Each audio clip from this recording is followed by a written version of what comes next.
জয় হরি বল। আশা করি সকলে ভালো আছেন। আমার এই চ্যানেলের একটা ভিডিওতে আমি বলেছিলাম যে ধর্মের সঙ্গে বিজ্ঞানের সঙ্গে মিলিয়ে নেবেন।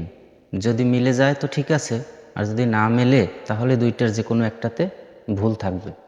এখন ভুল বিজ্ঞানেও থাকতে পারে, ধর্মের ভিতরেও থাকতে পারে। এখন সেটা আমাদের বুঝে নিতে হবে। তাহলে একটু খেয়াল করুন যে কিছু কিছু সাধু সন্ত সন্ন্যাসীদের মধ্যে কিছু স্পেশাল পাওয়ার থাকে, আধ্যাত্মিক কিছু শক্তি থাকে। এরা এমন কিছু করতে পারে যেটা সাধারণ মানুষের পক্ষে করা সম্ভব নয়। সবাই পারে তা নয়, তবে আছে এরকম।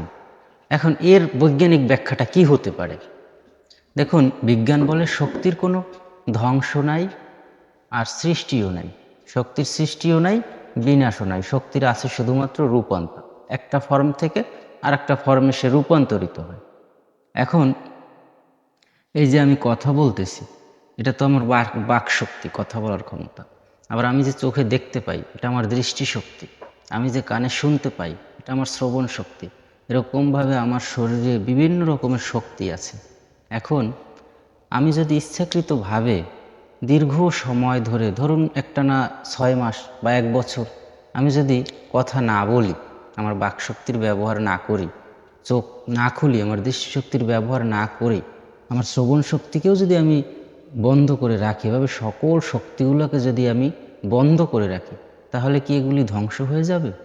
আমি চাইলেই কথা বলতে পারি, চাইলেই চোখ খুলে দেখতে পারি, কিন্তু আমি করতেছি না ইচ্ছাকৃতভাবে।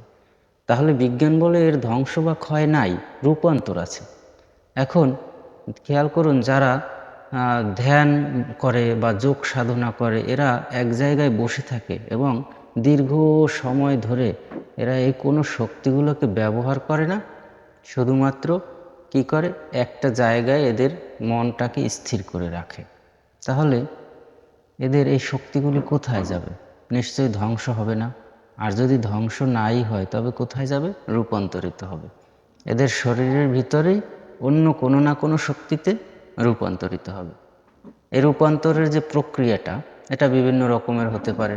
এই রূপান্তর করার প্রক্রিয়াটা হতে পারে আপনি নিজেকে জড়ত্বে রূপান্তর করা, যেমন এই যারা ধ্যান করে, যোগ করে, অর্থাৎ একটা জড় পদার্থের মতো নিজেকে নিয়ে আসা।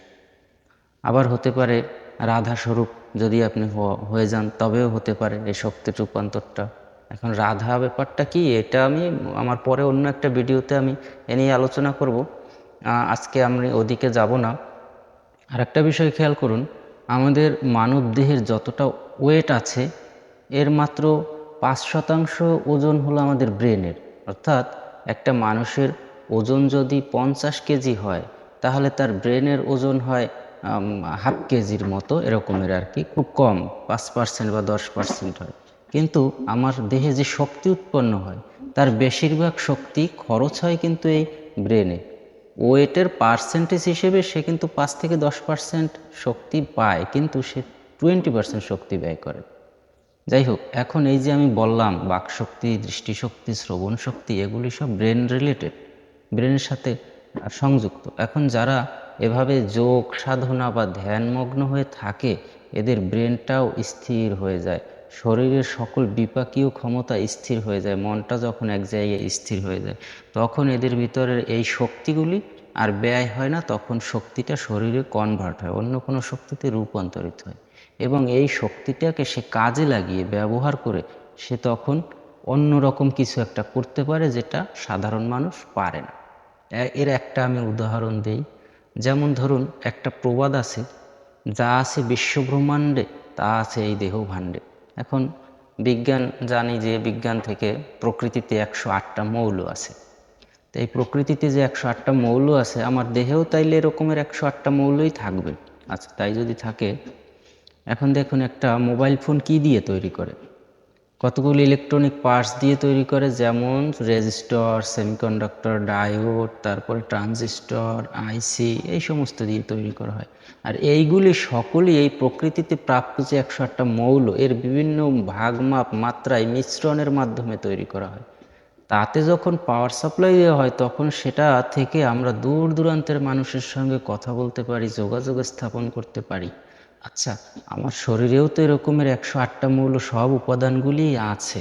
এখন আমি যদি আমার শরীরের শক্তিকে রূপান্তর করে এই মৌলগুলাকে ওরকম বিভিন্ন মাত্রায় সন্নিবেশিত করতে পারি, তাহলে আমার এই দেহটা দিয়েও তো একটা মোবাইল ফোনের কাজ করা সম্ভব, দূর দূরান্তের মানুষের সঙ্গে যোগাযোগ করা সম্ভব।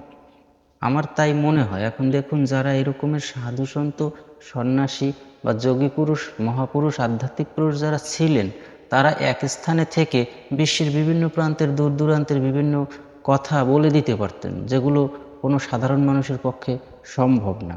তাহলে বাস্তবতা কি হলো, যে প্রকৃতি এবং বিজ্ঞান যদি বলে শক্তির কোনো ধ্বংস বা ক্ষয় নাই, বা সৃষ্টিও নাই, রূপান্তর আছে, তাহলে আমরা আমাদের শরীরের অভ্যন্তরীণ শক্তিগুলোকে রূপান্তর করলে, আমরা যদি ব্যবহার করতে পারি, তবে আমাদের শরীরের অভ্যন্তরস্থ এই উপাদানগুলোকে বিভিন্ন রূপে রূপায়িত করে সাজিয়ে তা থেকে আমরা বিভিন্ন রকমের অলৌকিক কাজ সেটা করা সম্ভব। প্রত্যেকের পক্ষে এটা করা সম্ভব।